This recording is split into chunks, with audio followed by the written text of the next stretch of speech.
My client just bought his 101st property. Where is this property and why that location? What's my client's plan with it? How was it found? What's the numbers? And what tips can I share for buying investment properties? Well, it's all coming up in this video. So if you're a bit like me, you may be thinking, who's this client of yours that owns 100 properties? What do they do? Spill the beans. Well, for obvious reasons, I can't give their full name and identity, but they are based in Harrow and own a business that is in the IT industry. They themselves have been investing for several years in high yield, single family buy-to-lets in a few southern and Midland cities. They see the value in single family properties due to simplicity and ease. Ease of getting a tenant, longevity of tenancies of 3 to 5 years on average, and then the ability to sell it in the future. But in the last few years, since a rise in mortgage interest rates, they've been struggling to find properties that make sense in their usual investment area. But fortunately, they were referred to us by one of our previous clients. They themselves have acquired 2 properties via our end-to-end hands-free portfolio builder program. So going back to our client in hand, they enrolled in our Inner Circle portfolio builder program just only a few months ago. And we focus on growing a strong single family buy-to-let portfolio with the aim of achieving a minimum of 12% return, far above the rate he's achieving from his savings. PS, if you want to learn more about our Inner Circle portfolio builder program,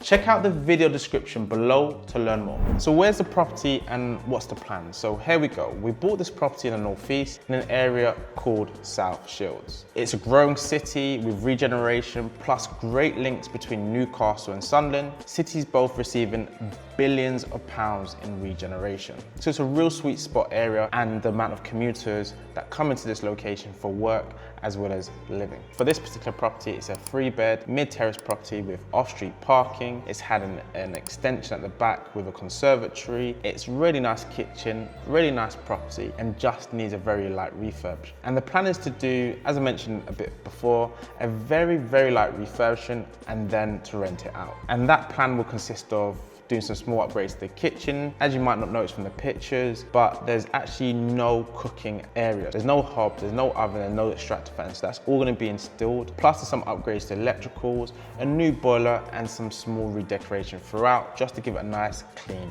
finish. For the total amount of those works described, it's a cost of £6,500. Right now, there's probably 3 questions you're asking yourself, and I'm going to try and demystify them here. Number 1, you're probably thinking, how much was the property bought for? Number 2, how was it found? And number 3, what are the numbers? So the first thing to share is how much was the property bought for? Well, for us and our clients, we buy several properties every month, and in this particular property, the vendor had experienced some serious challenges. Unfortunately, they had gone through a recent divorce, plus they'd recently been diagnosed with a terminal illness. So the property and the situation was really painful and they wanted to just close that chapter. Given the circumstances, we really went to the vendor and tried to be a solution for them. Rather than just them selling it, we gave them several options to try and keep the property and maybe stay in it and just change their circumstances. However, they really want to close this chapter and sell the property to us. So in this particular case, we bought the property for £105,000. Now, interestingly, properties around the area are going for between £125,000 to £130,000. That gives us nearly a £25,000 instant equity for this purchase. So you're probably next thinking is, how do we find this property? So as explained before, we buy several properties every month, us and our clients,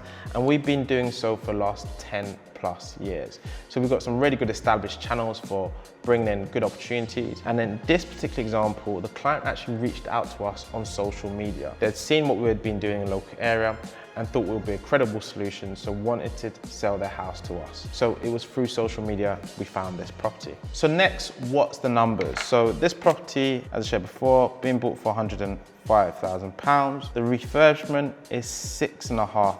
So when we factor in stamp duty, legal costs, tenant fines, the buying costs are coming to £7,675. Factoring that there's going to be a deposit, because this is a mortgage purchase of £26,250, is coming to £40,425. This is a really strong area with really good rents. So the property is actually expected to rent for £800 £150 per calendar month. Now, using a 5.5% mortgage rate, and that's at the time of recording, and it can vary from investor to investor. Now, when we look at the running costs, which is the mortgage, insurance, and management fees, we're looking at a monthly cost of £465.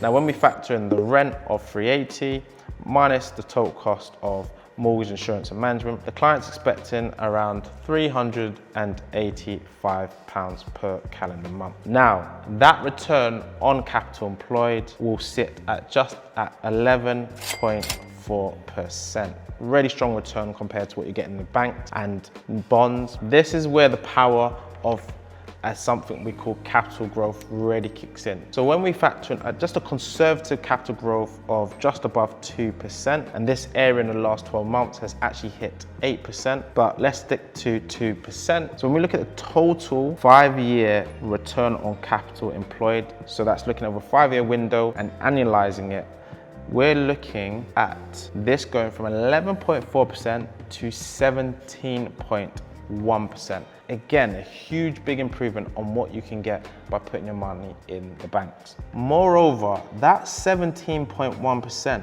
one thing we didn't actually factor in, but is a real good benefit as well, is the instant equity. To recap, we got this property for £105,000. The refurb is £6,500. So we're looking at £111,500, okay? But other properties in the area are going for between 125 to 130. So if we were to use 130 as the market valuation, we've got instant capital of £18,000. So when we factor that in, plus the annualized return over a 5-year period of capital growth, as well as the rental return, this 17.1% then goes to 26.3%. Huge jump. That means that the property will be paying for itself, paying all the capital that's been invested in it within a 4-year period. Strong returns, and that's the benefit of getting a good, strong property with good rent and good capital appreciation potential.